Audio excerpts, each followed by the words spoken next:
Hello and welcome to Your New Jersey. I'm Lisa Marie Falbo. On today's show, we'll hear from Sara Peña, Director of External Affairs at PSEG and founder of the Boys to Leaders Foundation, who's helping guide the next generation of leaders in the Garden State. But first, HABcore is giving hope to those who need it most along the Jersey Shore. The nonprofit, led by President and CEO Steve Heisman, provides permanent housing and support to veterans, families, and individuals in crisis. Steve joins us now. Welcome to the show. Thanks so much for having me. Well, thank you for all you're doing. You're doing a lot, and there's a lot of people in need right now. Absolutely, absolutely. HABcore has grown so much over the past few years that we're not just a supportive housing agency any longer. We're an agency that empowers people who are struggling to improve their lives and become a member of their community. This could be a veteran living in the woods, it could be a family struggling to make ends meet, or someone with a disabling condition who can't live in their home any longer. We give people a home, we give people support, and we give them the opportunity to take control of their lives and become independent. And we do this now in so many different ways. We're helping over 1,000 people a year. How do you help them? What are some of those specifics? So we have many different programs. We have our housing programs. We provide permanent housing in many different ways. There's congregate living for people with special needs, Independence Pathways program, which provides supportive services and a subsidy to families and individuals with special needs and veterans who just kind of need a helping hand to get back on their feet. They're assigned a supportive housing coordinator to work with them on what it is that they see that they help make their lives better, and to kind of plan for the future. We have emergency shelter programs. We run the shelter for the county. We have a street outreach program where we have people with their boots on the ground going to the woods, going to find people who are living in their cars and just trying to find out what can we do to connect them with housing, remove the barriers, just meet their basic needs by giving them a blanket or a bottle of water. You gave me such a visual just now when you said you have people going into the woods to find homeless. I mean, that's just so heartbreaking. You're finding a lot of people? Yes, especially in Ocean County, there is no emergency shelter. And in Monmouth, where we operate the county homeless shelter, the beds are limited as they are just throughout the state. And so people are choosing to find other ways. They've been building these tent communities. A lot of them also don't want to leave their pets. That's one of the missions that we're undertaking, is to provide emergency shelter, which is pet friendly, because people aren't gonna leave their pets. They're a member of their family now. How long have you been involved? 27 years. Prior to this, I ran a residential program for Catholic Charities for adolescents with substance abuse problems and other behavioral and psychiatric needs. And prior to that, I ran group homes for kids with developmental disabilities. Wow. What a kind-hearted person you are. I mean, you've spent your whole life and career helping people in need, and now you're doing it in such a bigger way. I'm never bored. And it's interesting, and it's very fulfilling. It totally is. In this climate right now, where nonprofit funding is getting slashed and it's just very hard to do what you're doing right now, how do you make it happen? That is a great question, because we're entering a time where I don't necessarily know what's going to happen. There's a lot of things with government funding, but regardless, I don't think it's going to be a shock to anybody to find out that there's a crisis when it comes to affordable housing. And providing for people who are struggling to make ends meet. And this could be somebody who's homeless, somebody who's struggling with a special need, somebody who ran into a bad break. It could be, just anybody. It could be your cashier at your grocery store, or your favorite server at your favorite restaurant, or your kid's favorite teacher.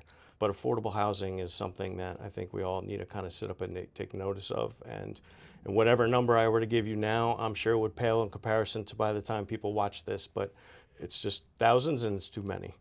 It really is. Do you have partnerships with other nonprofits to help offset costs? Yes. We partner in a number of different ways. I mean, we can't do it alone, and we know that we're more impactful if we work together. So we've got some great new partnerships with other nonprofits that are starting right now. We've got one with 180 Turning Lives Around, where we're going to be providing transitional housing for women who are survivors of domestic violence. We also have started one with Family Promise of the Jersey Shore to provide emergency shelter for families. We partner with municipalities and we help them to provide for their responsibility for affordable housing to their community. And we do this, being a good neighbor, not being a drain. We want to be an asset to the community. Of course. We do it with local corporate partners. We have some great local partners, Leonardo Jewelers, T&M Engineering, Small and Lupin, the accounting firm, where they provide us financial support. They provide us with technical support. They provide us with people who want to get involved and help out. That is amazing. Besides housing, what else does HABcore provide in terms of essentials like food and clothing? The supportive services range, and basically the family tells us what they need. So if it's financial literacy and budgeting help, then we'll help them with that. If it's connecting them with a local food pantry, making sure that they have what they need to provide healthy meals for their children. There's more intensive services in our Strengthening Families program. We'll teach them communication skills. We'll teach them parenting skills, and so that they can set up systems within the home to enable the kids to do better at school and to improve their behaviors. We have a supportive employment program where we start out with helping them with job acquisition skills, filling out resumes, applications, interview role playing, and then we'll do a career assessment. Do we need to help them with getting schooling or training to where it is that they want to be? But the ultimate goal is connecting them with employment, which is going to increase their income and help them improve their lives to where maybe they don't need the assistance that they're on in the future. Do you have a success story that stands out among your 2 decades plus tenure here? We have many. We do have many, and it's really nice to see those tangible impacts that you have. You can spend the day working and going through all this stuff and all the headaches that come along with it, but when you see the smiles on people's faces and know that you are helping people better themselves. I mean, we have a couple of our, they were kids when they entered the program, and now they've graduated high school and they're going on to college, which they would have never been able to do in their previous situation. And they've got dreams. One of them got a full ride to Stockton. One of them's going to medical school. We just met with a family actually who the granddaughter is joining the ROTC. She wants to join the military and learn a profession so that she can now provide for her grandmother who's been providing for her all this time. So for people watching that are in need, how can they get in touch with you? I would suggest that they call their county Department of Social Services. For most programs, they need to be funneled through the coordinated entry system of each county. And then when we have an opening, we then call that coordinated entry agency and we'll say, we have this size of a home in this town, who is next on your list that would be appropriate for this. But if it's for the actual just support services, they can go to our website and either fill out an application or just call, to get in touch with us somehow. People can refer, if they've seen somebody who's in need, and they want to let us know, hey, maybe your street outreach team could take a drive by this place because we saw, somebody who's living in their car, we can do that too. And for others watching that want to volunteer or to donate, are those opportunities available? Absolutely, absolutely. If they go to our website, they can find a menu of opportunities, whether they want to go and work congregate living homes to put on a bingo party, they love crafts and decorating cupcakes and things like that. There could be stuff where there's skills to help. We've got our crew who goes out and we're rehabilitating a home in Red Bank right now, and we've got a bunch of people, volunteers from the local church. We have programs for kids. They can come do yard work at the homes to get their community service hours in. We have all sorts of opportunities for people to get involved. Absolutely. That's so beautiful. Steve, thank you so much for coming here today and spreading your good work. Thanks so much for having me. Sara Peña is Director of External Affairs at PSEG and founder of the Boys to Leaders Foundation. Sara grew up in Newark, became the first in her family to attend college, and now mentors young men across New Jersey while leading strategic initiatives at PSEG. Sara, welcome to the show. Well, thank you for having me, Lisa. I'm excited to be here. What a resume, and that only scratches the surface with you. Oh, no. It's all done with, I don't do this work alone. I do this with really great partners, even at PSEG. Well, let's dive into your story in order. Okay. So, your upbringing, you grew up in Newark, and it sounds like you made it a big success. Yeah, so I lived, real life experience of what it was like growing up with limited resources, right? But the one thing we had, however, was community. And our community was so vibrant and rich in culture, but we lacked opportunities. And so what Newark taught me was how to overcome adversity and how to advocate for myself and for others. And I think all of those experiences of growing up with limited resources and having to kind of navigate through the language barriers or some of the barriers that we as Latinos face in the United States, I think it really shaped my perspective on equity and access and understanding that I had to create pathways for others, to access higher ed or things like that. Like that came from where I came from, started with less, but aspire for so much more. Yeah, so even though you didn't have the means maybe growing up, you just had those dreams, yes. right? Sitting in your room like, I'm going to do this. Yes. And help yes. others like me. Yes, and that was really important. My mom and dad, they really instilled that in our family. They said community comes first and you must extend a hand. And, my dad, they were very Catholic and they would say God is watching, yeah. and that's part of what you do here on this earth. You got to give back. Absolutely. So. What section of Newark? North Ward. North Ward. The North Ward. And where yes. did you go to school? I went to school to Essex County Vocational Technical School right on the North 13th Street off of Bloomfield Avenue. And then I went to Kane University. But my elementary school was right across the street from my house, which is Abington Avenue. Very cool. So from college, where did you go? So college was a long period, and then I ended up in New York City, actually. I ended up managing a doctor's office for young doctors who were starting their practice. And during college, I had worked in hospitality, and one of my managers was married to this doctor. And she saw my skill set and said, listen, I want to recruit you when you graduate from college to come and manage my husband's practice. And I went into the city for about 13 years, yes, to manage a practice from scratch. And they are still there today, very successful. Okay, well, you laid the blueprint, that's yes, why. I like to think that. And then when did you start at PSEG? So I just started at PSEG about 3 years ago, and it's been a really just wonderful experience because it's a full circle moment for me.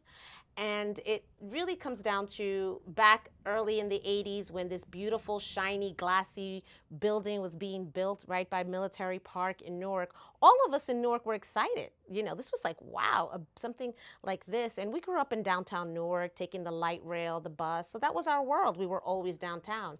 And to see this beautiful building go up, and it was PSEG, giving back. Right. And so my mom and I, we would go into the first floor of customer service and sometimes had to ask for help with payment assistance. We didn't have enough money to pay for our bill.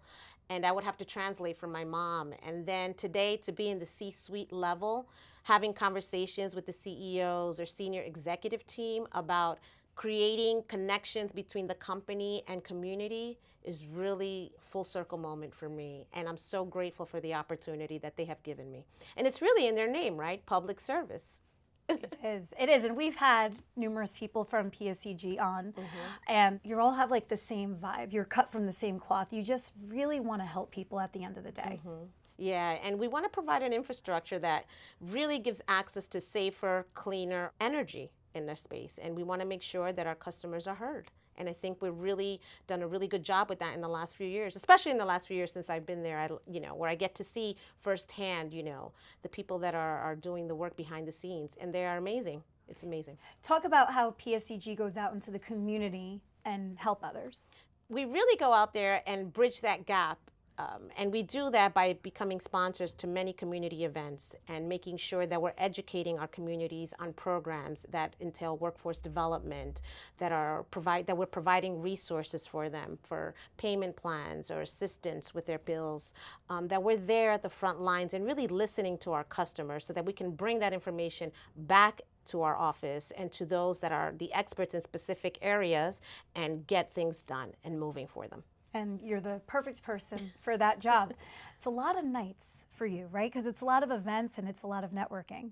Yes, yes. It can be, a little bit crazy, but it's something that I've been used to. I came, with that in mind. I came from government, working on a statewide level, commuting and also just traveling throughout the state and listening to our residents and to our nonprofit world. So I was already used to that, and it's really been a great experience because I got to meet so many different people.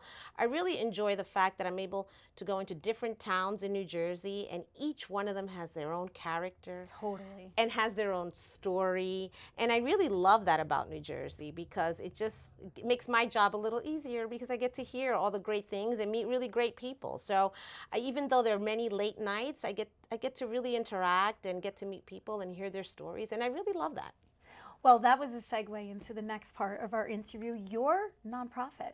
So despite how busy you are, you take the time to have a whole other life outside of the office.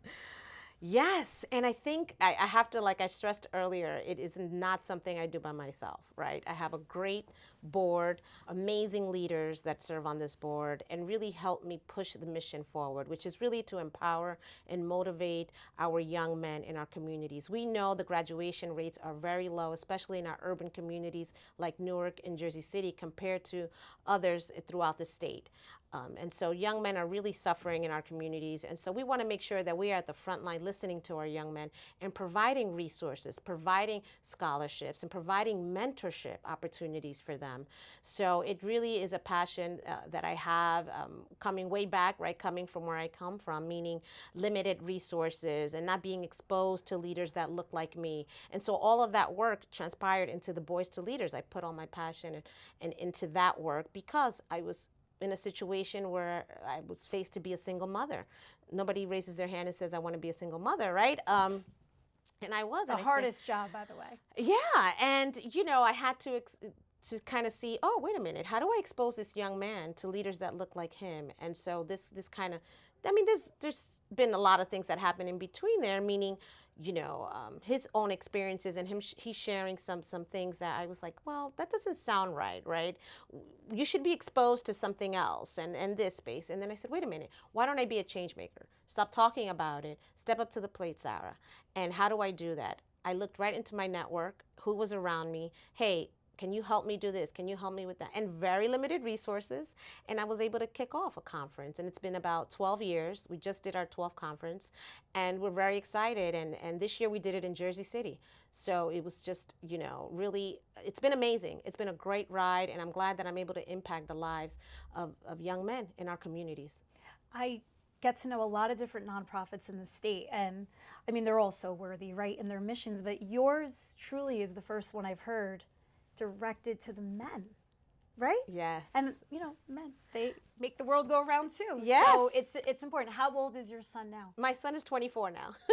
But when I started, he was about 12, but it really came down to how do I make things better? How do I make things better in my community, in my neighborhood? I grew up in a great neighborhood that I thought was like, wow, we've got it figured out. And then I said, when I went to college, I said, how do I show others that they can also reach higher education, that they can aspire, that their dreams are not just dreams if we work for it? Being at Kean University, I had to learn how to balance finance, personal growth, academics, right, without a roadmap. But the one thing I had was determination. And I think that's true with all especially those who are first in their journeys. And I think that's also important that we need support, but we also have to go out and ask for help and be comfortable doing that. Absolutely. You must have so many successes. Reflecting back on the 12 years, what comes to mind? all the challenges. All the challenges. All the challenges come to But mind. I'm sure you have a lot of success stories of men that maybe weren't thinking of going to college and now they're CEOs. And you know, that's the most amazing part. You know, I meet these wonderful young men early in their careers or life, and you know, because I'm very intentional and we have these conferences on a college campus, and our partner for the last 10, 11 years was Rutgers University in Newark. And a young man came later in life and said, because you had the conference on a college campus, I decided to come to this school. It was the only school I knew because I'd never did open houses or did any of that. And I became part of the honors program. I traveled to Israel. This young man just totally excelled. And those are the stories, right, that are heartwarming and are touching. We have a wonderful youth advisory. Well, now it's called Emerging Leaders Program.